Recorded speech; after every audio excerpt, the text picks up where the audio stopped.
YouTube family. I'm still in the fight chair, blown away by this. Now, before I even start talking about this, Uriah Faber versus Dominick Cruz. Joe Rogan, listen, man, I want them when I interview you, so I gotta apologize to you up front. When fighters lose fights, stop asking them if they're gonna retire. All right? Now, here it is. Uriah Faber, he just lost the fight.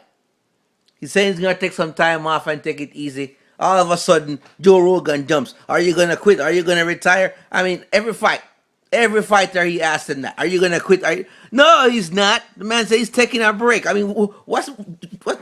Joe Rogan, what is with you and this thing of asking guys if they're gonna quit? I mean, you trying to get the news and send shockwaves through the MMA world? No, stop doing that. Just ask the guy about the fight. He says he's gonna take some time off. Just say, "Good for you, man. Great fight." No, I finished venting on Joe. Of course, can I take him? Nah, I don't think I can take Joe Rogan. I mean, all those mushrooms and herb he's smoking. It'll be hard to take him out. Plus, he has a black belt in Brazilian Jiu Jitsu, which I believe he just earned recently. So it might be a bit hard, I think. But I won't give it a try. I'm on the internet, Joe. You can't find me anyway. All right, enough smack talking. So, once again, the fight with Cruz versus Faber. Okay, I watched that fight over several times tonight, and I'm still noticing the same pattern of the hand dropping. Why all every time these guys drop the hand, they get taken out by that big overhand punch, and it's getting more and more and more popular. Now, a guy like Robbie Lawler, who keeps his hands up and protect his chin at all times, you're not gonna have him getting knocked out like that. So, and I know in mixed martial arts before there was an overemphasis on boxing.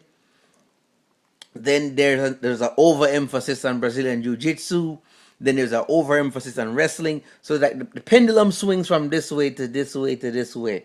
Now the overemphasis is on being able to, I guess, having your hands out so you can counter and grab and clinch, and then going to the clincher, and then from there you put knees in, and you start wrestling your opponent down and dominating them.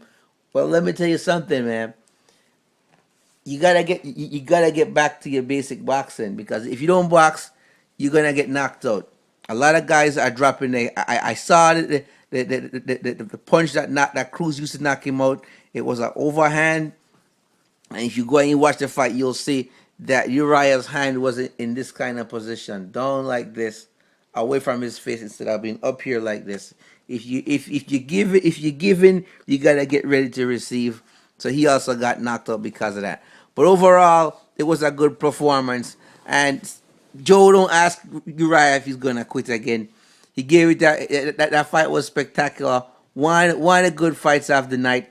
And another thing I think about Uriah is that, you know, he's a champ. He's a champ and a true fighter. But for some reason, something always not go his way. I don't know what it is, but he's still a lion. So here's what's going to happen. I believe, and this is just me, so don't take it personal if you and I'm going to interview you one day, Uriah, and I'm following your Twitter feed, so don't take it personal if you and I start talking one day or come to the gym to go a couple rounds with you. I believe that Uriah need to take a break, not from the sport, but just train, mentally get refreshed. I get a good sports psychologist that will help him break through that barrier that he's hitting. And I also believe that the other guy, Uriah Hall, has the same problem too. He's not able to completely finish people and be a finisher. So Uriah Hall problems are a bit different from Uriah Faber problems. But Uriah Faber, I think he gets a good sports psychologist and then work on that boxing, improve the boxing ability, and be consistent about the boxing and protect his chin at all times with his skill sets. If he goes back again and just fine tune and come back, I believe he can still be one of the greatest. I still believe he's got a lot of good fights in him. And that's why at the beginning of the video, I was kind of upset that Joe Rogan would ask him something crazy like if he's going to retire. Nah, he's not going to retire. Come on. You saw what Jose Aldo did to his legs and he still kept going. This guy's a fighter. He's got a lot of good years of fighting left in him. And I think he'll learn from this and come back better. All right, guys. That's my 2 cents from that about that fight. But I like the fact that I like the 1 second. Okay, it's Daniel Cormier. He's on. Okay, I'll check him out on Twitter, and then I'll post a video about his comment. But nonetheless, I like the fight. Both guys did a great job, and they gave the best shot. That's as a fan, I couldn't be more happy with that, man. All right, from the fight, cheer, guys. Peace out.